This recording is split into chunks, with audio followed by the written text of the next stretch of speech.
Hello everyone, welcome to Singh SSC. तो ये lecture शुरू करने से पहले थोड़ी सी बात करेंगे। बात ये करेंगे कि मैं एसएससी 2026 को टारगेट करने के लिए हर सब्जेक्ट की वीडियोस लाऊंगा, लेक्चर्स लाऊंगा, और वो लेक्चर्स के नोट्स और ये स्लाइड्स आपको इस टेलीग्राम पे मिलेंगे। तो इस टेलीग्राम का लिंक डिस्क्रिप्शन में भी होगा, तो इसको ज्वाइन कर लेना। और इस पर आप कोई डाउट वगैरह हो तो वो भी पूछ सकते हो। हर सब्जेक्ट की एक प्लेलिस्ट बनेगी, उस प्लेलिस्ट में हर एक लेक्चर होगा। लेक्चर के बाद वन शॉट वीडियो होगी, और वन शॉट वीडियो के बाद जितने भी क्वेश्चंस जो आए हैं एसएससी में वो सब होंगे। उसकी एक वीडियो बनेगी जिसमें वो हम सब सॉल्व करेंगे। और ये जो वीडियो है, ये जो लेक्चर्स हैं, ये एसएससी सीजीएल वाले भी देख सकते हैं, सीपीओ वाले भी देख सकते हैं, जीडी वाले भी देख सकते हैं, आरआरबी, जो भी इस लेवल के जो भी एग्ज़ाम्स देने वाले हैं वो सब देख सकते हैं। तो अब हम शुरू करते हैं अपना लेक्चर। तो हमारा फर्स्ट जो लेक्चर है वो है सेल के बारे में, cell the fundamental unit of life. तो जो स्टडी ऑफ सेल है उसको बोलते हैं साइटोलॉजी। साइटो का मतलब होता है सेल और लॉजी का मतलब होता है स्टडी, तो इसलिए स्टडी ऑफ सेल को बोलते हैं cytology. Cell is the structural and functional unit of life and the basic building block of living organisms. इसका मतलब जैसे घर को बनाने के लिए जो बेसिक बिल्डिंग ब्लॉक है वो ईंट होती है, वैसे ही लिविंग ऑर्गेनिज्म को बनाने के लिए जो बेसिक बिल्डिंग ब्लॉक है वो सेल है। सेल्स कंबाइन करके बनाते हैं टिश्यू, और टिश्यूज कंबाइन करके बनाते हैं ऑर्गन, और ऑर्गन कंबाइन करके बनाते हैं ऑर्गन सिस्टम, और ऑर्गन सिस्टम से बनता है ऑर्गेनिज्म। ठीक है, ये हो गया। अब ये हमें याद रखना है कि 1665 में रॉबर्ट हुक ने सबसे पहले सेल की डिस्कवरी की थी। उन्होंने कौन सा सेल डिस्कवर किया था? डेड सेल, जो कि उन्होंने डिस्कवर किया था कॉर्क में। फिर उसके बाद 1674 में एंटोन वैन ल्यूवेनहॉक ने सबसे पहले लिविंग सेल डिस्कवर किया था, जो कि उन्होंने डिस्कवर किया था पॉन्ड वाटर में, तालाब के पानी में। फिर 1838 में श्लिडन और श्वान ने मिलके दी थी सेल थ्योरी। सेल थ्योरी में क्या है? सेल थ्योरी में है कि जितने भी लिविंग ऑर्गेनिजम्स हैं वो सेल्स से बने हैं, और सेल ही है बेसिक यूनिट ऑफ लाइफ। फिर उसके बाद 1855 में रुडोल्फ वर्चो ने दी सेल थ्योरी। सेल थ्योरी में क्या है? सेल थ्योरी में है कि जितने भी नए सेल्स बनते हैं वो प्री एग्जिस्टिंग, मतलब पुराने सेल्स से मिलके बनते हैं। पुराने सेल्स जब डिवाइड होते हैं तो उससे बनते हैं, मिलके नहीं बनते हैं, मिलके ही बनते हैं। पर एक्सेप्शन है वायरस। वायरस सेल थ्योरी को फॉलो नहीं करता। क्यों नहीं करता? क्योंकि वायरस में कोई सेलुलर स्ट्रक्चर ही नहीं होता। वायरस में सिर्फ जेनेटिक मटेरियल होता है जो रैप्ड होता है प्रोटीन में। इसलिए इनको बोलते हैं सेमी लिविंग। क्यों? क्योंकि इनको होस्ट की रिक्वायरमेंट होती है डिवाइड करने के लिए, रेप्लिकेट करने के लिए। अगर वायरस के पास होस्ट नहीं होगा तो वायरस बिल्कुल डेड सेल की तरह रहेगा, नॉन लिविंग की तरह रहेगा। ये हो गया। अब उसके बाद कुछ फैक्ट्स ये हैं कि लार्जेस्ट सेल जो ह्यूमन में होता है वो होता है ओवम, जो कि है फीमेल सेक्स सेल, और स्मॉलेस्ट सेल ह्यूमंस में है स्पर्म, जो कि है male sex cell. Largest cell male में है न्यूरॉन, जो कि लॉन्गेस्ट सेल भी है। पर स्मॉलेस्ट सेल विमेन में है RBC, red blood cell. Overall देखा जाए जो लार्जेस्ट सेल है वो है ऑस्ट्रिच का अंडा, ऑस्ट्रिच एग। एक ऑस्ट्रिच का अंडा एक सिंगल सेल होता है। और जो स्मॉलेस्ट सेल है वो है माइकोप्लाज्मा, जो कि एक बैक्टीरिया है। अब सेल को पढ़ने से पहले हमें थोड़ा सा उसके बारे में बेसिक पढ़ना पड़ेगा। तो वो बेसिक ये है, पहले तो हम एवरेज कंपोजिशन पढ़ते हैं सेल की। एक सेल में 70 से 90% होता है वाटर, 10 से 15% होता है protein, 3% carbohydrates, 2% lipids, 5 to 7% nucleic acid और 1% आयोन्स।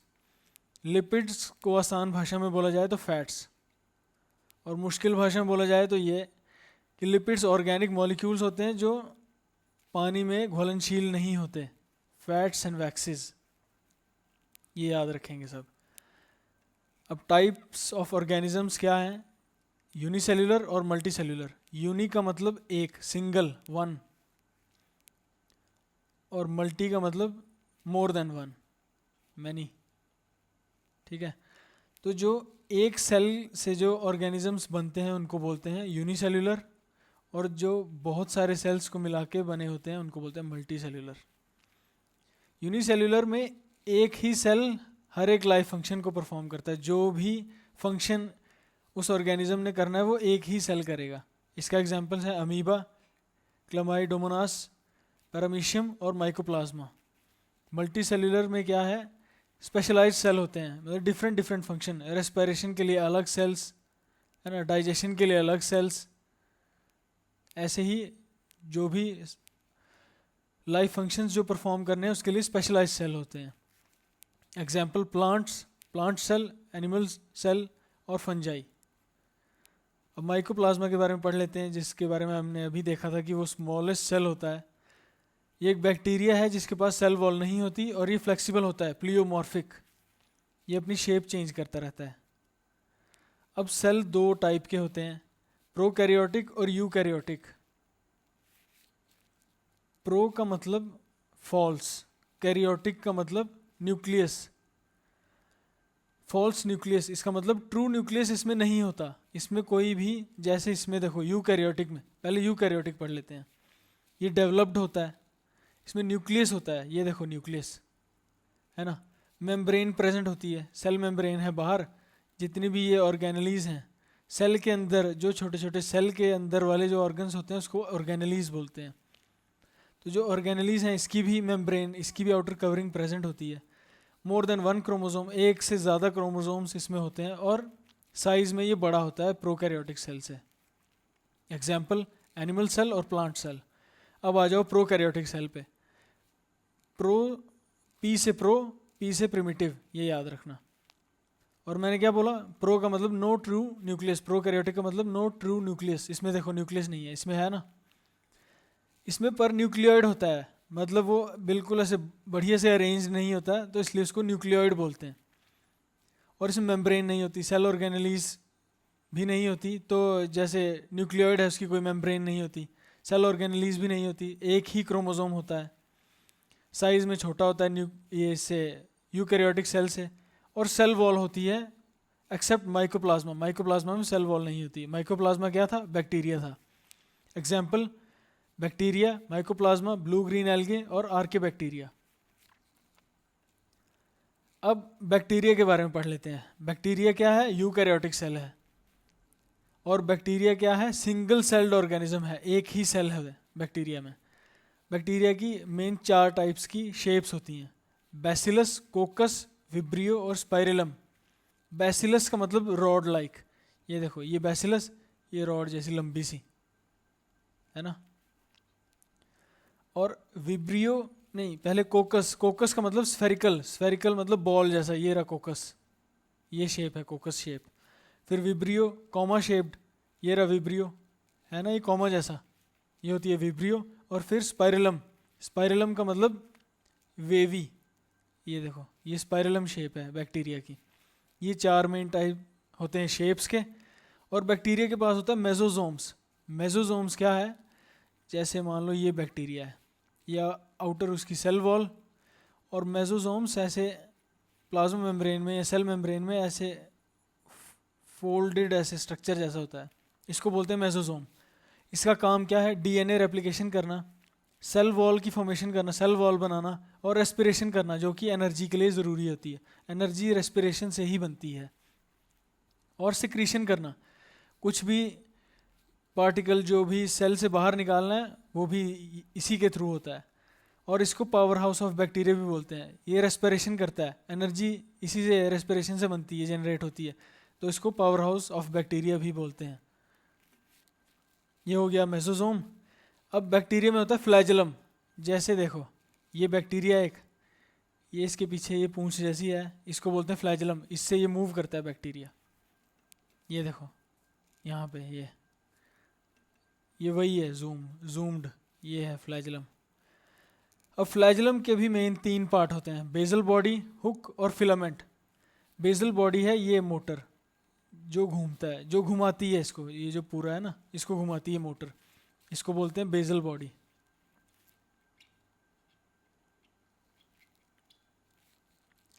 और उसके बाद ये बेसल बॉडी और फिलामेंट को जो जोड़ता है ये फ्लेक्सिबल एक पार्ट होता है, इसको बोलते हैं हुक।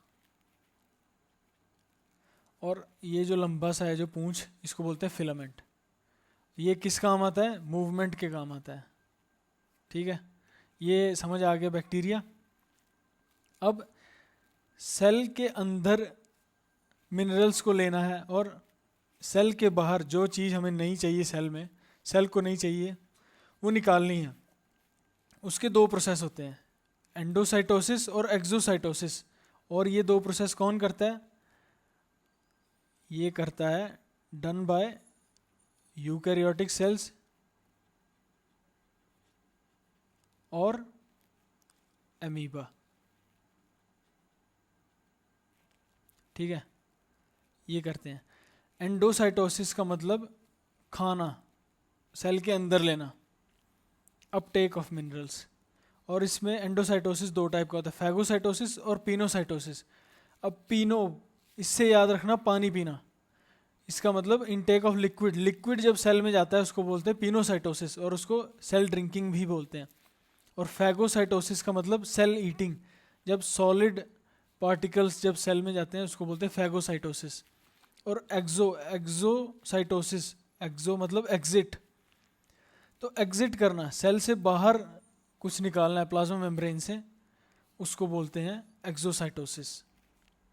ये देखो अमीबा, ये फूड पार्टिकल है, अमीबा ने इसको कवर किया अपने सूडोपोडिया से, इसको अंदर लिया, इसको खा लिया, डाइजेशन किया और निकाल दिया। ये हो गया एंडोसाइटोसिस, ये वाला पार्ट एंडोसाइटोसिस, और ये हो गया एक्सोसाइटोसिस। ठीक है, ये हम समझ गए बैक्टीरिया वगैरह के बारे में। अब सेल की एक कैटेगराइजेशन और है, हैप्लॉइड सेल और डिप्लॉइड सेल। हैप्लॉइड सेल्स को हम बोलते हैं जर्म सेल्स भी बोलते हैं, और डिप्लॉइड सेल्स को हम सोमैटिक सेल्स भी बोलते हैं। जो हैप्लॉइड सेल्स होते हैं वो सेक्सुअल रिप्रोडक्शन का पार्ट होते हैं, सेक्सुअल रिप्रोडक्शन में पार्ट लेते हैं, और इनमें एक ही सेट होता है क्रोमोसोम्स का, मतलब 23 क्रोमोसोम्स होते हैं। एग्जाम्पल्स एग और स्पर्म, ये स्पर्म और ये एग ओवम। और डिप्लॉइड सेल्स क्या होते हैं? हैप्लॉइड सेल्स के अलावा जितने भी जो सेल्स होते हैं वो डिप्लॉइड सेल्स होते हैं।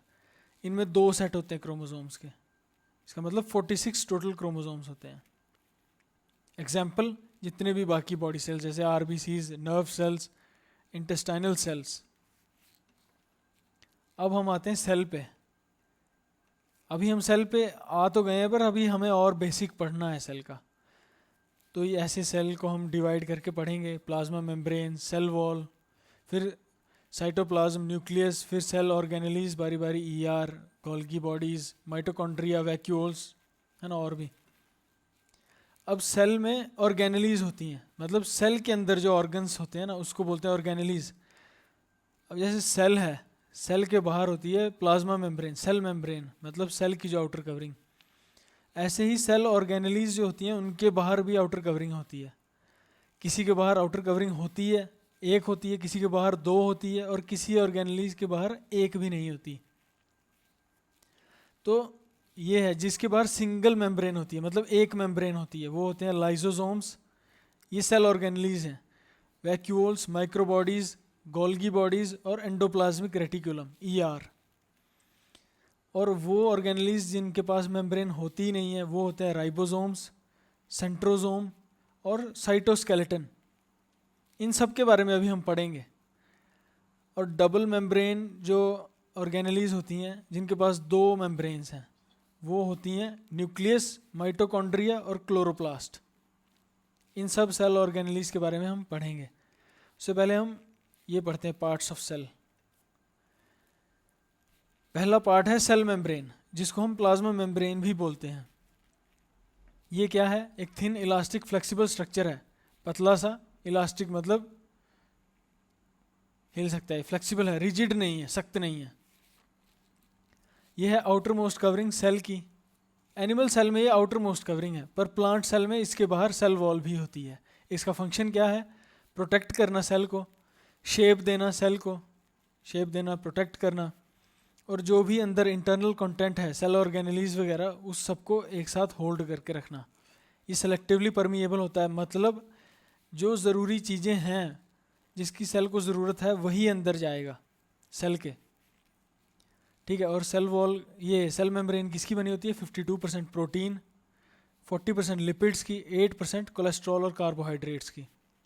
अब सेल मेम्ब्रेन के लिए सिंगर और निकोलसन ने 1972 में फ्लूइड मोज़ैक मॉडल दिया था। उसमें क्या था कि सेल मेम्ब्रेन असल में 2 लेयर्स की बनी होती है, 2 बाईफॉस्फोलिपिड लेयर की, फॉस्फोलिपिड, हाँ, बाईफॉस्फोलिपिड लेयर, तो 2 लेयर फॉस्फोलिपिड्स की, और उसमें प्रोटीन्स ऐसे एम्बेडेड होते हैं, जैसे इसमें ये है ना, अलग अलग टाइप के प्रोटीन्स एम्बेडेड हैं 2 लेयर में, ये पहली लेयर और ये सेकंड लेयर। ये है फ्लूइड मोज़ैक मॉडल। अब सेल मेम्ब्रेन के अक्रॉस जो मूवमेंट होता है वो कैसे होता है? सेल मेम्ब्रेन में जो अंदर जाएगा मटेरियल, मिनरल, और जो बाहर आएगा वो कैसे होता है? 2 तरीके हैं, एक्टिव ट्रांसपोर्ट और पैसिव ट्रांसपोर्ट। एक्टिव का मतलब वैसा ट्रांसपोर्ट जिसमें एनर्जी चाहिए, एटीपी जिसमें यूटिलाइज होता है, एटीपी है एनर्जी, एनर्जी करेंसी। और पैसिव ट्रांसपोर्ट वो है जिसमें एनर्जी नहीं चाहिए, अपने आप होता है।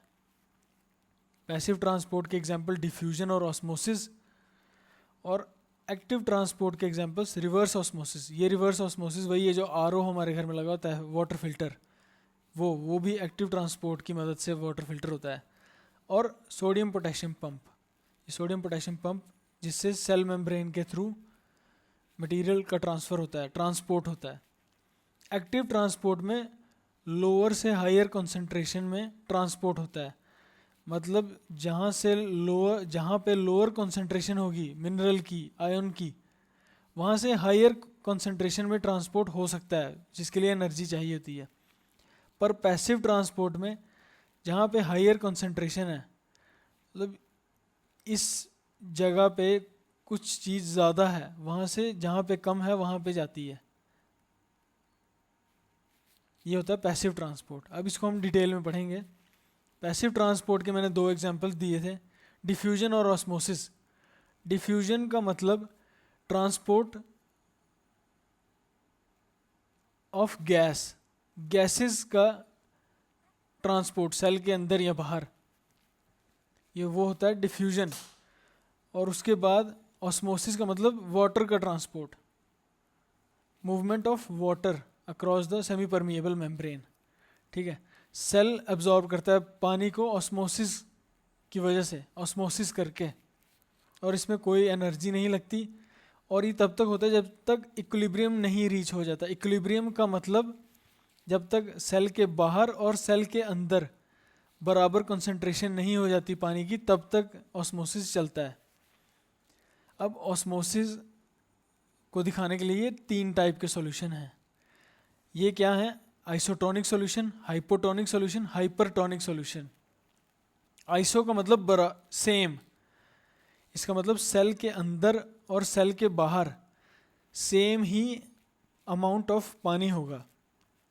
तो इससे क्या होता है, सेल में ना पानी जाता है ना सेल से बाहर जाता है, तो सेल जैसा है वैसा ही रहता है, ठीक है। सेल वैसा ही था, ना फूलेगा ना सिकुड़ेगा, ठीक है। और हाइपर, हम बोलते हैं ना हाइपर मत हो, हाइपर का मतलब होता है ज़्यादा, इसका मतलब सेल में ज़्यादा है पानी, ठीक है। Medium has lower concentration of water than cell, इसका मतलब सेल में ज़्यादा है और मीडियम में कम है, सेल हाइपर हो गया है, तो सेल श्रिंक कर जाता है, सेल अपना पानी बाहर निकाल देता है, तो सेल श्रिंक कर जाएगा, और उस श्रिंकिंग को क्या बोलते हैं? प्लाज्मोलाइसिस, ये याद रखना है। आइसो तो पता लग गया आपको, इक्वल होता है। हाइपर भी पता लग गया, हाइपर का मतलब ज़्यादा, है ना, सेल ज़्यादा गुस्से में आ गया था तो सेल ने पानी बाहर निकाल दिया अपना। अब हाइपोटोनिक का मतलब जिसमें सेल में पानी कम होता है और बाहर ज़्यादा होता है, ठीक है। तो बाहर से पानी सेल में आएगा, सेल में आएगा तो सेल फूल जाएगा, उस सेल के फूलने को बोलते हैं साइटोलाइसिस, ये याद रखना है, मतलब सब कुछ ही याद रखना है। अब आते हैं हम एक्टिव ट्रांसपोर्ट पे। एक्टिव ट्रांसपोर्ट क्या था? वो ट्रांसपोर्ट जिसमें एनर्जी लगती है, एनर्जी डिपेंडेंट होता है। एनर्जी क्या? एटीपी। अब ये भी बता दिया था लोअर कॉन्सेंट्रेशन से हायर कॉन्सेंट्रेशन में ट्रांसपोर्ट होता है, और ये रहे इसके एग्जांपल, रिवर्स ऑस्मोसिस और सोडियम पोटेशियम पंप। अब सोडियम पोटेशियम पंप क्या है? ये हमारी सेल मेम्ब्रेन का एक एंजाइम है जिसकी वजह से सेल में बैलेंस बना रहता है। इससे क्या होता है कि एटीपी लगता है, एनर्जी, और उससे क्या होता है कि 3 सोडियम जो आयन है वो बाहर चले जाते हैं सेल के, है ना, और 2 पोटेशियम आयन्स अंदर जाते हैं, जिससे कि इलेक्ट्रिक सिग्नल सेल का प्रॉपर बना रहता है। हमारे शरीर में भी थोड़ी सी इलेक्ट्रिसिटी होती है, जिससे कि सेल, मतलब सोडियम पोटेशियम पंप से जो वो काम करता है उससे सेल स्वेल नहीं होता। ये समझ आ गया? अब इसके बाद एक और चीज़ है फैसिलिटेटेड डिफ्यूजन या फैसिलिटेटेड मूवमेंट। इसका क्या मतलब है? जब डिफ्यूजन या ऑस्मोसिस से कुछ मॉलिक्यूल्स का मूवमेंट नहीं हो पाता, पैसिव मूवमेंट, तो उसके लिए क्या है, स्पेशल हमारे पास प्रोटीन्स होते हैं। अच्छा पहले ये देख लो, ये सारा ढंग से पढ़ना है, ये पूरी एनसीईआरटी की लाइंस लिखी है मैंने, तो ये ज़रूर देखनी है, ठीक है। फ्यू मॉलिक्यूल्स इधर चार्ज, मतलब आयोन्स या अमीनो एसिड्स, और अनचार्ज जैसे ग्लूकोज, ये प्लाज्मा मेम्ब्रेन को क्रॉस नहीं कर पाते सिंपल डिफ्यूजन से। तो इन मॉलिक्यूल्स की मूवमेंट के लिए हमारे पास होते हैं कैरियर प्रोटीन्स जो इनकी मूवमेंट को फैसिलिटेट करवाते हैं, है ना। तो इस मूवमेंट को क्या बोलते हैं? Facilitated movement. और कैरियर प्रोटीन्स के एग्जांपल जैसे ग्लूकोज ट्रांसपोर्टर, चैनल प्रोटीन्स, ये ठीक है। और मूवमेंट को क्या बोला? जो कैरियर प्रोटीन्स ने जो फैसिलिटेट करवाई, फैसिलिटेटेड मूवमेंट, ठीक है। अब चैनल प्रोटीन्स जैसे एक्वापोरिन एक बड़ा इंपॉर्टेंट चैनल प्रोटीन है जो पानी का ट्रांसफ़र करता है एनिमल और प्लांट सेल में अक्रॉस प्लाज्मा मेम्ब्रेन। इसकी वजह से पानी का ट्रांसपोर्ट होता है जब ऑस्मोसिस से नहीं हो पाता, ठीक है। और अब 3 टाइप का ट्रांसपोर्ट होता है। यूनिपोर्ट, यूनि का मतलब सिंगल, मैंने बताया था यूनिसेल्युलर में भी, है ना। सिम्पोर्ट और एंटीपोर्ट, एंटी का मतलब ऑपोजिट, यूनि का मतलब ये सिंगल, इसका मतलब सेल में सिंगल ट्रांसपोर्ट हो रहा है, इसका मतलब एक ही चीज़ सेल के अंदर जा रही है। एग्जाम्पल ग्लूकोज गया सेल में, उसको बोलते हैं यूनिपोर्ट। सिम्पोर्ट का मतलब जब 2 मॉलिक्यूल्स सेम ही डायरेक्शन में जा रहे हैं, जैसे ये सेल है, इसमें ग्लूकोज भी गया और Na+ भी गया, इसको बोलते हैं सिम्पोर्ट।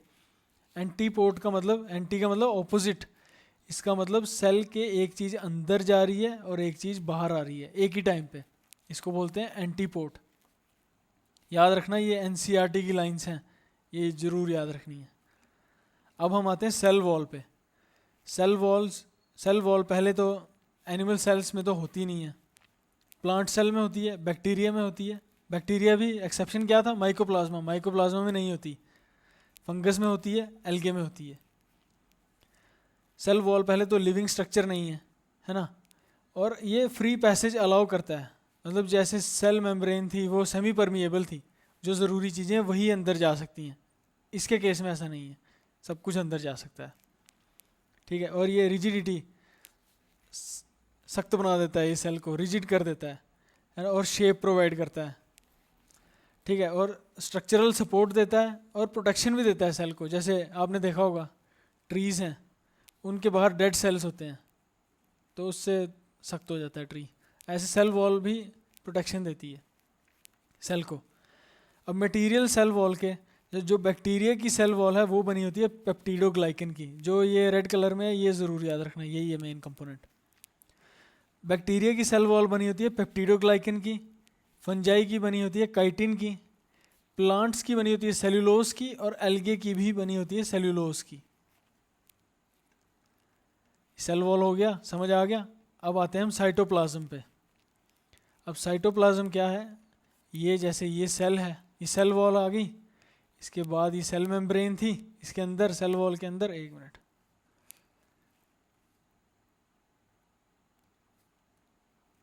ये सेल वॉल, इसके अंदर ये सेल मेम्ब्रेन, ये सारी सेल ऑर्गेनेलीज है ना, जहाँ ये फ्लोट कर रही है ना, ये लिक्विड जैसा, जेली जैसा, ये होता है साइटोप्लाज्म। ठीक है, fluid that fills up the cell, यही fluid located between plasma membrane and nuclear envelope. Nuclear envelope मतलब न्यूक्लियर के बाहर के जो न्यूक्लियर की जो मेम्ब्रेन होती है। सेल ऑर्गेनेलीज प्रेजेंट होती हैं साइटोप्लाज्म में, ये रहा साइटोप्लाज्म, इसमें सेल ऑर्गेनेलीज। और अब साइटोप्लाज्म में जो साइटोसोल है, मतलब जो वाटर बेस्ड जो लिक्विड पार्ट है, फ्लूइड पार्ट है, उसको बोलते हैं साइटोसोल। और जो साइटोप्लाज्मिक इंक्लूजन मतलब जो नॉन लिविंग कंपोनेंट्स हैं, या पिगमेंट्स, न्यूट्रिएंट्स वगैरह हो गए, उसको बोलते हैं साइटोप्लाज्मिक इंक्लूजन्स। और जो फ्लूइड पोर्शन था उसको बोलते हैं साइटोसोल। ये हो गया साइटोप्लाज्म। अब आते हैं न्यूक्लियस पे। न्यूक्लियस को क्या बोलते हैं? Brain of the cell. यही एक्टिविटीज़ को परफॉर्म करता है, मतलब सेल ऑर्गेनेलीज को कंट्रोल करता है ये न्यूक्लियस। और इसकी डिस्कवरी किसने की थी? रॉबर्ट ब्राउन ने 1831 में। और न्यूक्लियस एक तो सेल के सेंटर में मिलता है, और यूकैरियोटिक सेल में लार्जेस्ट ऑर्गेनेली भी न्यूक्लियस ही होता है। और न्यूक्लियस के जो बाहर जो मेम्ब्रेन होती है, न्यूक्लियर मेम्ब्रेन, वो डबल लेयर्ड होती है, 2 लेयर होती हैं, जो कि न्यूक्लियस को साइटोप्लाज्म से अलग करती है, which separates the nucleus from cytoplasm. और ये भी परमिट करती है मटेरियल को न्यूक्लियोप्लाज्म और मतलब बिटवीन न्यूक्लियोप्लाज्म और साइटोप्लाज्म। अभी न्यूक्लियोप्लाज्म भी पता लग जाएगा। जैसे सेल था, सेल में साइटोप्लाज्म था जो फ्लूइड पार्ट जिसमें सेल ऑर्गेनेलीज थी, ऐसे ही न्यूक्लियस में होता है न्यूक्लियोप्लाज्म, जेली लाइक सब्सटेंस। और न्यूक्लियस में क्या होता है? न्यूक्लियोलस। तो न्यूक्लियस के अंदर जो न्यूक्लियस का न्यूक्लियस, उसको बोलते हैं न्यूक्लियोलस, जो कि राइबोसोम से इकट्ठा होकर जो बना होता है। और न्यूक्लियस एनवलप मतलब न्यूक्लियस की जो मेम्ब्रेन्स है ना। और न्यूक्लियस में क्या होता है? क्रोमैटिन मटेरियल, इसका मतलब ऐसे थ्रेड लाइक स्ट्रक्चर ये जो बने ना, जब सेल जब डिवाइड कर रहा होता है ना, तो यही क्रोमैटिन मटेरियल अरेंज हो जाता है अच्छे से, और ये क्रोमोसोम्स बना लेता है। क्रोमोसोम्स ऐसे ऐसे करके कुछ क्रोमोसोम्स होते हैं, वो भी आएंगे। ये था न्यूक्लियस। न्यूक्लियस भी समझ आ गया। अब हम आते हैं सेल ऑर्गेनेलीज पे। सेल के अंदर जो ऑर्गेनेलीज होती हैं, पहले हम बात करेंगे माइटोकॉन्ड्रिया की। अब एटीपी क्लियर हो जाएगा, जो मैं एटीपी कर रहा था ना। डिस्कवर किसने किया था? कोलिकर जी ने 1857 में। माइटोकॉन्ड्रिया एक तो इन्वॉल्व होता है एपोप्टोसिस में, इसका मतलब प्रोग्राम्ड सेल डेथ। जब सेल की जो डेथ करवानी होती है ना कंट्रोल्ड तरीके से, उसमें भी माइटोकॉन्ड्रिया इन्वॉल्व होता है, कंट्रोल्ड तरीके से, याद रखना। इसको बोलते हैं powerhouse of the cell. Powerhouse of the cell क्यों बोलते हैं? क्योंकि ये एटीपी का सिंथेसिस करता है। एटीपी मतलब फुल फॉर्म एडिनोसिन ट्राइफॉस्फेट, और एटीपी ही यूज़ होता है एनर्जी बनाने में, इसलिए इसको बोलते हैं powerhouse of the cell. और एटीपी को बोलते हैं energy currency of the cell. अब माइटोकॉन्ड्रिया के पास अपना डीएनए और राइबोसोम्स होते हैं, ठीक है। इसके पास अपना डीएनए भी है, ये देखो, और अपने राइबोसोम्स भी हैं, ये डॉट डॉट। और शेप इसकी कैसी होती है? सॉसेज जैसी। सॉसेज वही जो हॉट डॉग में जो अंग्रेज डाल के खाते हैं ना, वही होता है सॉसेज, वैसी शेप होती है। और इसकी 2 मेम्ब्रेन्स होती हैं, एक आउटर मेम्ब्रेन और एक इनर मेम्ब्रेन। आउटर मेम्ब्रेन होती है पोरस, पोरस का मतलब इसमें पोर्स होते हैं छोटे छोटे ऐसे, ये आउटर मेम्ब्रेन। और इनर मेम्ब्रेन जो कि फोल्डेड होती है, ये फोल्डेड, जो कि रिस्पॉन्सिबल होती है एटीपी सिंथेसिस के लिए, एटीपी बनाने के लिए। ये आ गया समझ माइटोकॉन्ड्रिया। अब चलते हैं एंडोप्लाज्मिक रेटिकुलम पे, ईआर। देखो ये था न्यूक्लियस, न्यूक्लियस से ही जुड़ा होता है ईआर। ये रहा ईआर, ये पूरा एरिया, ये है ईआर, ठीक है। ये हो गया ईआर। ये लार्ज नेटवर्क होता है मेम्ब्रेन बाउंड ट्यूब्यूल्स या ट्यूब्स का। ये है ना ट्यूब्स जैसी बनी है, इनकी भी मेम्ब्रेन होती है ना, ये ट्यूब्स। ये होता है एंडोप्लाज्मिक रेटिकुलम। अब ये प्लाज्मा मेम्ब्रेन की तरह ही स्ट्रक्चर में वैसे होते हैं, जैसे प्लाज्मा मेम्ब्रेन का स्ट्रक्चर जैसा बना होता है ना, वैसे ही इन्हीं का बना होता है, इनका भी बना होता है। और ये 2 टाइप के होते हैं, आर और एस। आर मतलब रफ एंडोप्लाज्मिक रेटिकुलम, और SER मतलब स्मूथ एंडोप्लाज्मिक रेटिकुलम। अब एक रफ क्यों और एक स्मूथ क्यों वो भी बताता हूँ मैं।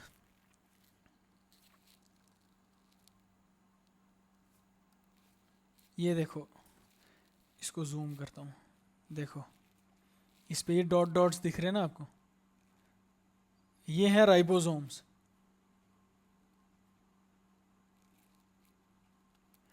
ठीक है, ये राइबोसोम्स हैं जो कि इसको रफ बना देते हैं, तो ये है रफ एंडोप्लाज्मिक रेटिकुलम। और ये वाले जो दिख रहे हैं ये बिल्कुल स्मूथ है, इसमें राइबोसोम प्रेजेंट नहीं है, तो इसको बोलते हैं स्मूथ एंडोप्लाज्मिक रेटिकुलम। ठीक है, अब इसको ढंग से देख लेते हैं डिटेल में। रफ एंडोप्लाज्मिक रेटिकुलम और स्मूथ एंडोप्लाज्मिक रेटिकुलम। रफ क्यों? क्योंकि राइबोसोम प्रेजेंट है, अभी मैंने दिखाया। स्मूथ क्यों? क्योंकि राइबोसोम एब्सेंट है।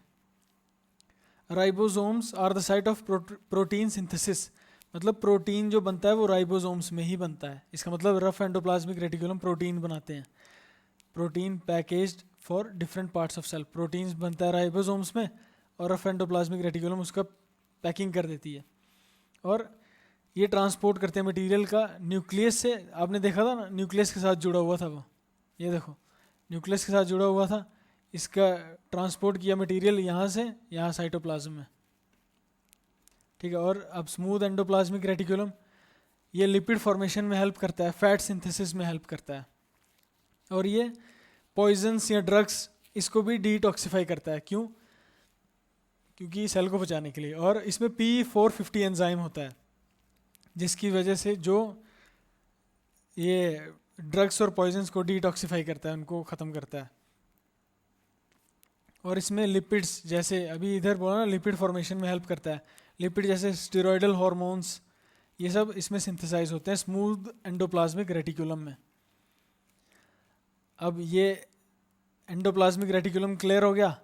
अब हम आते हैं राइबोसोम्स पे, क्योंकि एंडोप्लाज्मिक रफ एंडोप्लाज्मिक रेटिकुलम पे राइबोसोम्स थे, तो राइबोसोम्स भी पढ़ना ज़रूरी है। राइबोसोम्स क्या है? इनके पास कोई मेम्ब्रेन नहीं होती पहले तो। ठीक है, ये किसके बने होते हैं? आरएनए और प्रोटीन के। आरएनए मतलब राइबो न्यूक्लिक एसिड, तो इसके बने होते हैं राइबोसोम्स। जैसे ये है राइबोसोम, है ना, ये इसकी सब यूनिट। चलो पहले यहाँ से देख लो, इसमें प्रोटीन सिंथेसिस होता है। ये यहाँ तो साइटोप्लाज्म में फ्री मिलते हैं, यहाँ तो ये RER में मिलते हैं। डिस्कवर किसने किया था? जॉर्ज पेलाडी ने। टाइप्स इसके होते हैं दो टाइप मेन, 70S राइबोसोम और 80S राइबोसोम। 70S राइबोसोम्स होते हैं प्रोकैरियोटिक सेल्स में, प्रोकैरियोट्स में, माइटोकॉन्ड्रिया में और क्लोरोप्लास्ट में। इनमें होते हैं 70S। और 70S की भी सब यूनिट्स होती हैं 50S और 30S। ये जो सब यूनिट्स होती हैं ना, ये एक होती है बिग सब यूनिट, लार्ज सब यूनिट, और एक होती है स्मॉल सब यूनिट। ये देखो, ये स्मॉल सब यूनिट, ये लार्ज सब यूनिट। और जो 80S राइबोसोम्स होते हैं ये मिलते हैं यूकैरियोटिक सेल्स में, मतलब यूकैरियोटिक साइटोप्लाज्म में और RER में। और इसकी सब यूनिट्स 60S और 40S। और इसका फंक्शन क्या है? प्रोटीन्स बनाना, है ना। मेन फंक्शन इसका यही है, प्रोटीन्स बनाना। बस किसी किसी को कन्वर्ट करके, जैसे इधर ट्रांसलेट mRNA को इसने प्रोटीन बना दिया, और साइटोप्लाज्म में भी काम किया अपना, और RER में भी प्रोटीन बनाता है, और फिर RER उसको पैक कर देता है। तो ये राइबोसोम्स समझ आ गया। तो अब देखते हैं हम गोल्गी अपरेटस, इसको हम गोल्गी बॉडी भी बोलते हैं। अब ये डिस्कवर किसने किया था? कैमिलो गोल्गी ने 1898 में गोल्गी बॉडीज़ को डिस्कवर किया था। अब ये वेसिकल्स, सिस्टर्ने और वैक्यूल्स का बना होता है। इसका मतलब जैसे ये जो फोल्डेड सा जो लग रहा है ना, लेयर्स जैसे, इसको बोलते हैं सिस्टर्ने। और वेसिकल्स मतलब ये जो इससे जो छूट जाता है, ये आपको समझ आएगा। अभी पहले ये देखते हैं। इसके दो फेस होते हैं, सिस फेस और ट्रांस फेस। इसको ऐसे याद रखना है। सिस फेस होता है जो न्यूक्लियस, जो मतलब ये इसकी एंडोप्लाज्मिक रेटिकुलम की तरफ जिसका मुंह होता है, जो मुंह होता है ना, उसको बोलते हैं सिस फेस। इसको हम रिसीविंग साइड भी बोलते हैं, क्योंकि ये यहाँ से जैसे जो मटेरियल सिंथेसाइज किया था ER ने, उसकी पैकेजिंग करता है, मॉडिफिकेशन करता है, स्टोरेज होती है गोल्गी बॉडीज़ में थोड़ी देर के लिए, और फिर वो जहाँ भी ज़रूरत होती है उस चीज़ की, मटेरियल की, वहाँ पे वो भेज देता है, गोल्गी बॉडी। और इस सिंपल शुगर्स को कॉम्प्लेक्स शुगर में कन्वर्ट करता है और लाइसोसोम्स की फॉर्मेशन में भी हेल्प करता है। अब ये था सिस फेज, जिसका जो था जुड़ा हुआ है इसके साथ एंडोप्लाज्मिक, रफ एंडोप्लाज्मिक रेटिकुलम के साथ, और एक है ट्रांस फेज जो मैच्योरिंग फेज। इसका मतलब यहाँ से ये छोटे छोटे इसमें वेसिकल छूट जाते हैं।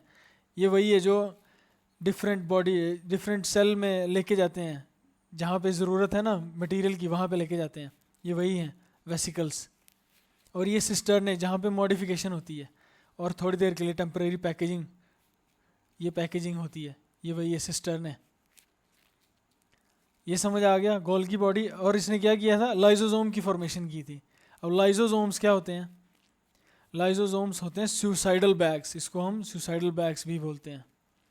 इनके पास डाइजेस्टिव एंजाइम्स होते हैं, एंजाइम्स जो हर एक चीज़ को डाइजेस्ट कर लेते हैं। और जो वो एंजाइम्स किस में बनते हैं, वो भी RER में बनते हैं। अब होता क्या है, जब सेल में कुछ खराबी आ गई तो लाइसोसोम्स एक्टिवेट हो जाते हैं, ये फट जाते हैं। ये फटे, इसके बीच में से एंजाइम्स निकले और वो सेल को डाइजेस्ट कर लेते हैं, ख़त्म कर देते हैं, खा लेते हैं। इसलिए इनको बोलते हैं सुसाइडल बैग्स, लाइसोसोम्स। आगे समझ। अब चलते हैं वैक्यूल्स पे। वैक्यूल्स प्लांट सेल में भी होते हैं और एनिमल सेल्स में भी होते हैं। पर देखो, प्लांट सेल में होता है large distinct and occupy significant portion of cell volume. ये देखो, ये प्लांट सेल, ये रहा इतना बड़ा वैक्यूल।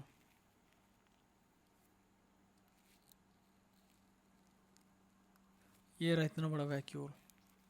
ये एनिमल सेल, इसमें ये रे वैक्यूल है, ये छोटा सा, ये छोटा सा, ये छोटा सा। और प्लांट सेल में देखो कितना बड़ा है। तो यही प्लांट सेल में होता है 50 से 90% सेल का लेता है वैक्यूल। इसमें क्या है, स्टोरेज होता है अमीनो एसिड्स का, शुगर्स, ऑर्गेनिक एसिड्स का, इसको बोलते हैं सेल सैप, इसका स्टोरेज होता है। ये रिजिडिटी प्रोवाइड करते हैं सेल को। और प्लांट सेल में ये परमानेंट होते हैं, पक्के होते हैं और बहुत बड़े होते हैं। और सेंट्रल स्ट्रक्चर होता है और सिंगल मेम्ब्रेन होती है इसकी, जो कि बनी होती है टोनोप्लास्ट की। पर एनिमल सेल में ये टेम्परेरी होते हैं, जब तक इसमें पैकेजिंग हो रही है, स्टोर हो रहा है तो हो रहा है। जब स्टोरेज वो यूज़ हो गया तो नहीं होता है, ये ख़त्म हो जाता है। ठीक है। और ये छोटा होता है, बहुत छोटा, और एक से ज़्यादा भी हो सकते हैं, जैसे यहाँ पे एक से ज़्यादा है ना, और छोटे हैं। ठीक है, ये हो गया वैक्यूल, समझ आ गया वैक्यूल। अब आ गया माइक्रो बॉडीज़। माइक्रो बॉडीज़ क्या है, मेम्ब्रेन बाउंड छोटे छोटे ऐसे गोले से सेल में घूम रहे होते हैं। इसमें एंजाइम्स होते हैं, small organelles found in cytoplasm, cytoplasm में घूम रहे होते हैं, that contains enzymes involved in metabolic pathways of sugars, amino acids and fats. इन सब का जो काम है उसको करवाने के लिए, जो मतलब इन सब का काम यही है, डाइजेशन वगैरह, या शुगर्स का यूज़ करना, फैट्स का यूज़ करना, अमीनो एसिड्स का यूज़ करना, उसको जो करवाने के लिए जो एंजाइम्स होते हैं वो माइक्रो बॉडीज़ में होते हैं। इसमें बहुत सारे एंजाइम्स होते हैं जो कि, और माइक्रो बॉडीज़ प्लांट सेल में भी होता है और एनिमल सेल में भी होता है। और ये कहाँ होते हैं, साइटोप्लाज्म में घूम रहे होते हैं। ये साइटोप्लाज्म, उसमें छोटे छोटे छोटे छोटे ऐसे ऐसे होंगे माइक्रो बॉडीज़। ये हो गए माइक्रो बॉडीज़। अब आते हैं हम प्लास्टिड्स पे। प्लास्टिड्स एनिमल सेल में नहीं होते, not present in animal cell. Plant cells में होते हैं, यूग्लिनॉइड्स में होते हैं, ये उनमें होते हैं, इनमें होते हैं। क्या करते हैं, स्टोरेज करते हैं। प्लास्टिड्स के मेन 3 टाइप्स होते हैं, क्रोमोप्लास्ट, क्लोरोप्लास्ट और ल्यूकोप्लास्ट। क्रोमोप्लास्ट का मतलब, क्रोमोप्लास्ट वो है जो कलर देता है प्लांट को। जैसे आपने कलर देखा होगा प्लांट का, येलो उनके पत्तों का, ग्रीन, रेड, ये सब क्रोमोप्लास्ट की वजह से आता है। कैरोटीन और ज़ैंथोफिल, ये पिगमेंट्स हैं जो कलर प्रोवाइड करते हैं। कुछ पिगमेंट्स हैं ये कैरोटीन और ज़ैंथोफिल जो कलर प्रोवाइड करते हैं। ये हो गया क्रोमोप्लास्ट। क्लोरोप्लास्ट होता है जो फोटोसिंथेसिस करता है ग्रीन कलर का। ठीक है, ये रहा क्लोरोप्लास्ट, ये फोटोसिंथेसिस करता है, ये ग्रीन कलर का होता है। इसमें कार्टिनॉइड्स प्रेजेंट होते हैं। कार्टिनॉइड्स मतलब जो फोटोसिंथेसिस करवाने में हेल्प करते हैं और क्लोरोफिल को प्रोटेक्ट करते हैं, वो होते हैं कार्टिनॉइड्स। और फिर तीसरे आ गए ल्यूकोप्लास्ट। ल्यूकोप्लास्ट कलरलेस होते हैं, कोई कलर नहीं होता इनमें। और आगे ल्यूकोप्लास्ट के भी 3 टाइप्स होते हैं, अमाइलोप्लास्ट, इलायोप्लास्ट और एल्यूरोप्लास्ट। अमाइलोप्लास्ट का क्या काम है? स्टार्च को स्टोर करना। इलायोप्लास्ट का क्या काम है? ऑयल और फैट्स को स्टोर करना। और एल्यूरोप्लास्ट का क्या काम है? प्रोटीन को स्टोर करना। ठीक है, प्लास्टिड समझ आ गया? प्लास्टिड था जो प्लांट सेल में होता है। 3 टाइप होते हैं, क्रोमोप्लास्ट, क्लोरोप्लास्ट और ल्यूकोप्लास्ट। अब इसके बाद देखते हैं माइक्रोट्यूब्यूल्स। अब ये क्या है? ये सिलेंड्रिकल स्ट्रक्चर जैसा होता है, ऐसा जो सेल में होता है। ठीक है, और जब ये मिल जाते हैं ना बड़े सारे, तो ये साइटोस्केलेटन बनाते हैं। ये मैं एक साथ पढ़ा रहा हूँ ये तीनों। ठीक है, ये हॉलो सिलेंड्रिकल स्ट्रक्चर होते हैं, ट्यूबुलिन प्रोटीन के बने होते हैं, जो सेल की साइटोस्केलेटन बनाते हैं, मतलब सेल की स्केलेटन, जिससे सेल का स्ट्रक्चरल सपोर्ट बना रहता है ना। ये होते हैं माइक्रोट्यूब्यूल्स। साइटोस्केलेटन क्या है? वही माइक्रोट्यूब्यूल्स का, ट्यूब्यूल्स का बन के जो सेल का जो स्ट्रक्चर बना, जैसे ये देखो इसमें, ये माइक्रोट्यूब्यूल्स का बन के बना है, ये का जुड़ के जो मिल के, ये होता है साइटोस्केलेटन। सेल मूवमेंट में ये मदद करता है। सेंट्रोसोम क्या है? जैसे ये है माइक्रोट्यूब्यूल, इनको जो ऑर्गेनाइज करता है ना, उसको बोलते हैं सेंट्रोसोम। ठीक है, is also known as microtubule organising centre, MTOC, क्योंकि ये सेल डिवीजन को रेगुलेट करता है और स्ट्रक्चर को भी। मतलब जैसे माइक्रोट्यूब्यूल्स जुड़ेंगे तो जुड़ेंगे किसकी वजह से? सेंट्रोसोम की वजह से। और किस पैटर्न में जुड़ेंगे? 9+0 फॉर्म। मतलब ये ऐसे ऐसे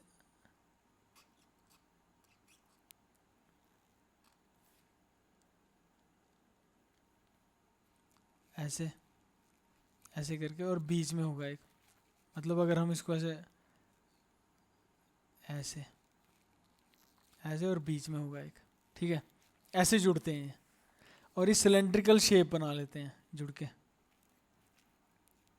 ये हो गया माइक्रोट्यूब्यूल्स, साइटोस्केलेटन और सेंट्रोसोम। अब आते हैं न्यूक्लिक एसिड्स सेल में। ये इसलिए ज़रूरी है पढ़ना ताकि हम सेल डिवीजन को पढ़ सकें ढंग से। तो न्यूक्लिक एसिड होते हैं RNA और DNA, 2 टाइप के। DNA होता है, पहली बात तो DNA तो सबने ही देखा होगा, जो ऐसा डबल हेलिकल स्ट्रक्चर, इसको बोलते हैं डबल हेलिकल स्ट्रक्चर। यार ये ना 2, एक और ये 2, ये एक और ये 2, इसको बोलते हैं डबल स्ट्रैंडेड हेलिक्स या डबल हेलिकल स्ट्रक्चर। ये क्या करता है? इसी में ही सारी जेनेटिक इंफॉर्मेशन स्टोर होती है, जो कि डेवलपमेंट के लिए ज़रूरी है, ग्रोथ के लिए ज़रूरी है, रिप्रोडक्शन के लिए ज़रूरी है। लोकेशन इसकी न्यूक्लियस में मिलता है सेल के, और थोड़ा सा माइटोकॉन्ड्रिया में मिलता है, small amount. Ribonucleic acid मतलब RNA क्यों ज़रूरी है? Is responsible for reading the genetic instructions from DNA and translating them into proteins to build and run bodies cell.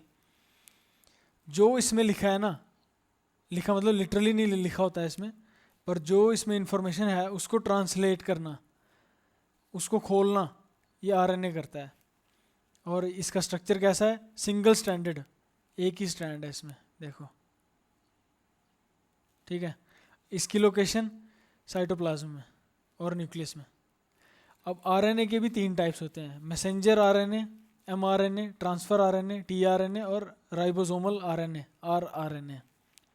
अब इनके भी फंक्शन है। मैसेंजर का फंक्शन है कॉपी करना जेनेटिक कोड को DNA से और राइबोसोम तक लेके जाना।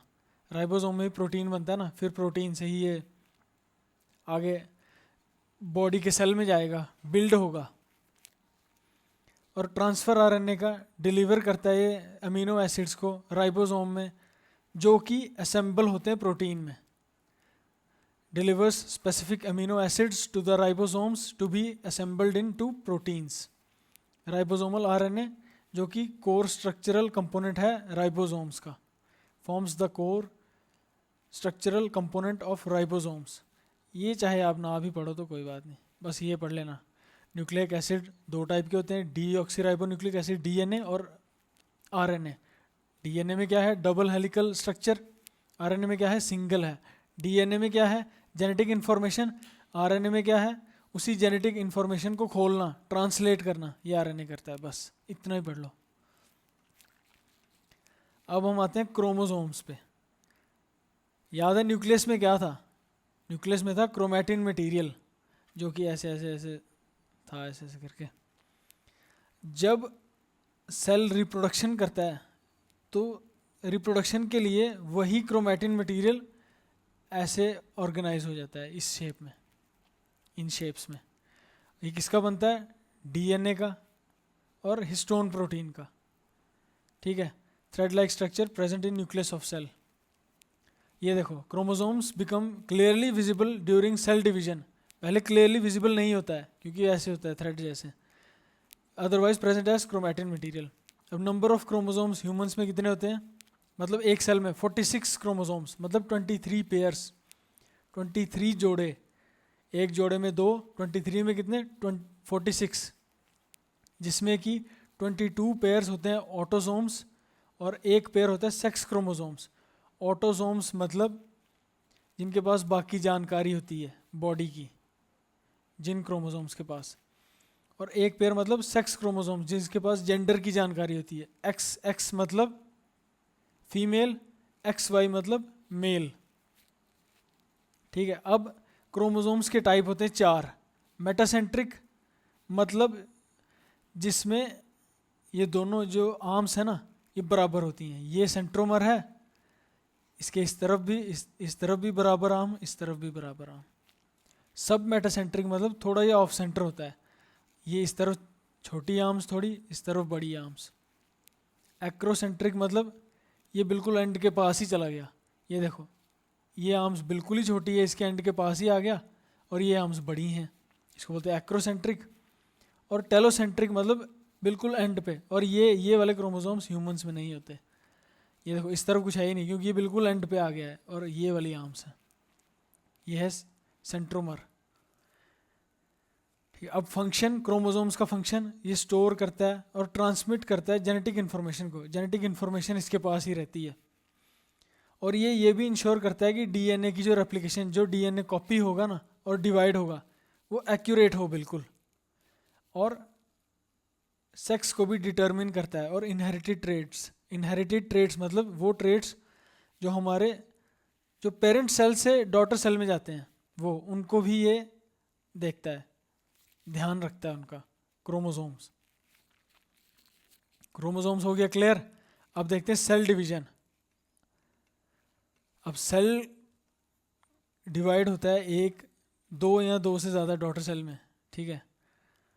क्यों होता है, ग्रोथ करवाने के लिए। अब ग्रोथ बड़ा होना है तो सेल तो डिवाइड करेगा ही ना, तभी बड़े होंगे। और जो पुराने सेल्स हैं, डेड सेल हैं, उनको रिप्लेस करने के लिए, जो डेड सेल हैं उनको रिप्लेस कर देंगे, नए सेल आ जाएंगे, ठीक है। अब और गैमीट फॉर्मेशन में भी हेल्प करता है, गैमीट फॉर्मेशन अभी पता लग जाएगा। माइटोसिस और मियोसिस 2 टाइप की सेल डिवीजन होती हैं। अब माइटोसिस में क्या होता है, ये सोमैटिक सेल्स और जर्म सेल्स तो याद होगा। जर्म सेल मतलब रिप्रोडक्टिव सेल्स, और सोमैटिक सेल मतलब बॉडी सेल्स। माइटोसिस किस में होती है, सोमैटिक सेल्स में, बॉडी सेल्स में। इसमें क्या होता है, न्यूक्लियस एक बार डिवाइड होता है। ये देखो माइटोसिस, न्यूक्लियस, ये क्रोमोसोम्स इसके डिवाइड हुए, रेप्लिकेट हुए, और ये एक बार डिवाइड हो गया, 2 डॉटर सेल बन गई, है ना। तो माइटोसिस, न्यूक्लियस एक बार डिवाइड होता है, 2 डॉटर सेल बन जाती हैं। डॉटर सेल में क्या है, सेम नंबर ऑफ क्रोमोसोम्स होते हैं, जितने पेरेंट सेल में होंगे ना 46, तो दोनों डॉटर सेल में भी 46 होंगे, ठीक है। और सेल्स जो होते हैं वो आइडेंटिकल होते हैं, बिल्कुल सेम होते हैं, जैसा पेरेंट सेल है वैसा ही डॉटर सेल भी होंगे। और इसका काम क्या है, माइटोसिस क्यों होता है, ग्रोथ के लिए, रिपेयर के लिए, और एसेक्सुअल रिप्रोडक्शन के लिए माइटोसिस होता है। और इसमें कोई वेरिएशन नहीं होती, मतलब सेम ही बनता है, जो पेरेंट सेल था वैसा ही डॉटर सेल बनता है, कोई वेरिएशन, कोई चेंज नहीं आएगा। अगर इसमें माल फंक्शनिंग हो गई, मतलब कुछ गड़बड़ हो गई, तो क्या होगा, कैंसर होगा, अनकंट्रोल्ड सेल डिवीजन, मतलब लगातार बढ़ेंगे फिर सेल। तो ये होता है माइटोसिस। और मियोसिस में क्या है, न्यूक्लियस डिवाइड्स ट्वाइस।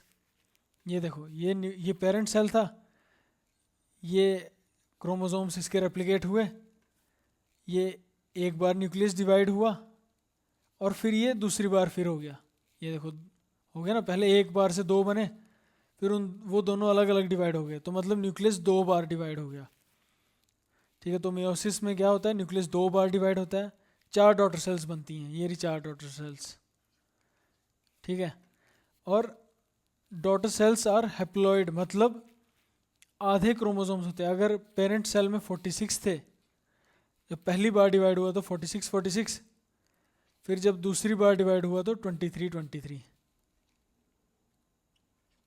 मतलब पेरेंट सेल से आधे आधे क्रोमोसोम्स हैं डॉटर सेल्स में। और जो डॉटर सेल्स होती हैं वो पेरेंट सेल से डिफरेंट होती हैं, उसमें वेरिएशन होता है। और ये क्यों होता है, मियोसिस क्यों होता है, ताकि गैमीट्स का फॉर्मेशन हो सके, एग और स्पर्म सेल का फॉर्मेशन हो सके। हमने जब एग और स्पर्म सेल, जब ये जर्म सेल पढ़े थे तब पढ़ा था ना कि इसमें क्रोमोसोम एक सेट होता है, क्रोमोसोम्स का मतलब 23 होते हैं, इसी वजह से होते हैं, मियोसिस की वजह से, क्योंकि दो बार डिवाइड हुआ है न्यूक्लियस। और इसमें जेनेटिक वेरिएशन होता है। और माल फंक्शनिंग, अगर इसमें माल फंक्शनिंग हो जाए तो जेनेटिक डिसऑर्डर्स हो जाते हैं, बीमारियां, जैसे डाउन सिंड्रोम, क्लिफेंटर्स, क्लाइनफेल्टर्स सिंड्रोम और टर्नर्स सिंड्रोम, ये होते हैं अगर माल फंक्शनिंग हो जाए, कुछ गड़बड़ हो जाए। ये हो गया माइटोसिस और मियोसिस। याद रखना है, माइटोसिस में न्यूक्लियस एक ही बार डिवाइड हुआ, मियोसिस में न्यूक्लियस दो बार डिवाइड हुआ। अब देखते हैं सेल डिवीजन के फेजेस, सेल कैसे डिवाइड होता है। इसके मेन जो फेज हैं वो दो हैं, इंटरफेज और एम फेज। इंटरफेज होता है सबसे बड़ा फेज, इंटरफेज होता है।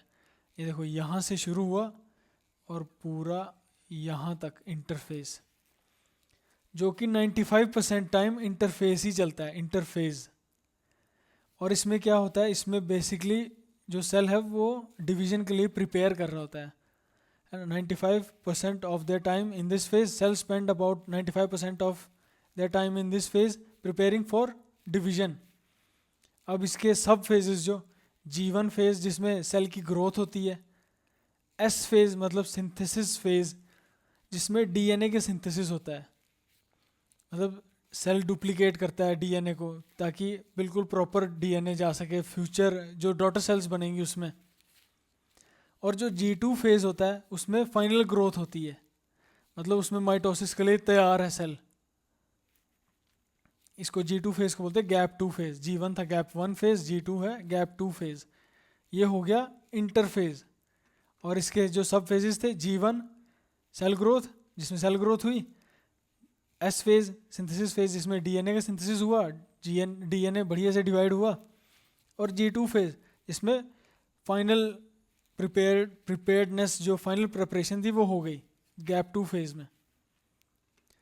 और जो फिर दूसरा फेज है एम फेज, ये वाला फेज जिसमें कम टाइम लगता है, इसको बोलते हैं माइटोसिस फेज। इसमें क्या होता है, यही वो फेज है जिसमें डिवाइड होता है न्यूक्लियस और साइटोप्लाज्म। ये सेल था, ये जब डिवाइड होगा तो ऐसे करके होता है ना, ये न्यूक्लियस डिवाइड हो रहा है, फिर जब ये आगे और आगे जाएगा तो ऐसे दो डॉटर सेल्स बन जाएंगे। ठीक है, तो इसमें भी 4 सब फेज होते हैं, प्रोफेज, मेटाफेज, एनाफेज और टेलोफेज। प्रोफेज में क्रोमैटिन जो कंडेंस होता है उसका, मतलब जो क्रोमोसोम्स बन जाता है इसका क्रोमैटिन का, ठीक है। और न्यूक्लियर एनवलप, जो न्यूक्लियर की जो मेम्ब्रेन होती है वो ब्रेक डाउन होती है, वो डिवाइड होना शुरू करती है। फिर मेटाफेज में क्रोमोसोम्स जो लाइन अप हो जाते हैं, मतलब जहाँ से वो डिवाइड होने वहाँ चले जाते हैं ताकि ताकि दोनों डॉटर सेल्स में बराबर वो जा सकें। जैसे यहाँ पे थे क्रोमोसोम, न्यूक्लियस में थे ना, न्यूक्लियस में इसमें, तो वो दोनों इधर इधर आ गए साइड में। ठीक है, ये है मेटाफेज। और एनाफेज जिसमें ये पुल अपार्ट, ये वाला हो गया, ये बन गया, ये होता है एनाफेज। और टेलोफेज मतलब ये दो बन गए, ये है टेलोफेज। और ये साइटोकाइनेसिस, ये यही है कि जो फाइनल स्प्लिट होता है ना, इसमें दो सेल डॉटर सेल बन जाते हैं, उसको बोलते हैं साइटोकाइनेसिस। ठीक है। और टेलोफेज में क्या था, यही था, दो बन जाते हैं, मतलब ये अटैच्ड ही रहते हैं पर दो सेल मेम्ब्रेन बन चुकी हैं। और साइटोकाइनेसिस में बस वो अलग हो गए, ये था। ठीक है। एम फेज, फिर से एम फेज मतलब माइटोसिस।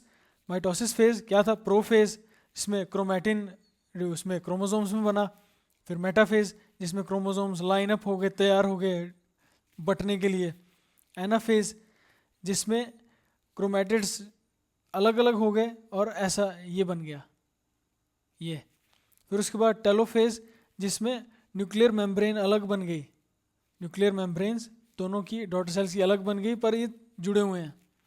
साइटोकाइनेसिस मतलब अलग हो गए, दो डॉटर सेल बन चुकी हैं और सेल डिवाइड हो चुका है। ये हो गया सेल डिवीजन। अब एक बार एनिमल सेल और प्लांट सेल के बीच में फ़र्क देख लेते हैं। ये एनिमल सेल, ये प्लांट सेल, इन दोनों के बारे में हमने वैसे पढ़ लिया है पर एक बार अब डिफरेंस देखते हैं। एनिमल सेल में क्या था, सेल वॉल नहीं थी, प्लांट सेल में है सेल वॉल। एनिमल सेल में क्लोरोप्लास्ट नहीं है, प्लांट सेल में क्लोरोप्लास्ट है क्योंकि उसने फोटोसिंथेसिस करनी है। एनिमल सेल में जो है वो स्मॉल, छोटा होता है प्लांट सेल से और इरेगुलर होता है और राउंड होता है शेप में। और जो प्लांट सेल है वो थोड़ा सा रेक्टेंगुलर शेप का होता है। ठीक है। और एनिमल सेल में वैक्यूल छोटे होते हैं, हमने देखे थे। और प्लांट सेल में 70 to 90% जो एरिया कवर करता है वैक्यूल, मतलब large vacuole is present. Animal cell में प्लास्टिड्स नहीं होते, प्लांट सेल में प्लास्टिड्स होते हैं। प्लास्टिड्स भी देखे थे हमने 3 टाइप के। ठीक है। और एनिमल सेल में क्या है, माइटोकॉन्ड्रिया ज़्यादा होता है, प्लांट सेल में माइटोकॉन्ड्रिया कम है। एनिमल सेल में क्या है, रिजर्व फूड जो है, मटेरियल है, वो ग्लाइकोजन के फॉर्म में स्टोर होता है, ग्लाइकोजन। और प्लांट में जो फूड है वो स्टोर होता है स्टार्च के फॉर्म में। ये था एनिमल और प्लांट सेल के बीच का फ़र्क। ये हो गया सेल चैप्टर कंप्लीट। ये मैंने 3 पेज छोड़े हैं। अगर आपने कुछ लिखना है आपके नोट्स तो आप इसमें लिख लेना और टेलीग्राम में आपको ये PDF मिल जाएगा। कोई क्वेश्चन होगा, कोई भी डाउट होगा वो आप पूछ सकते हो, कमेंट में पूछ लेना, चाहे तो टेलीग्राम में पूछ लेना। और चैनल को, ये रहा चैनल, इसका लिंक मिल जाएगा डिस्क्रिप्शन में और इसको कर लेना ज्वाइन। जय हिंद।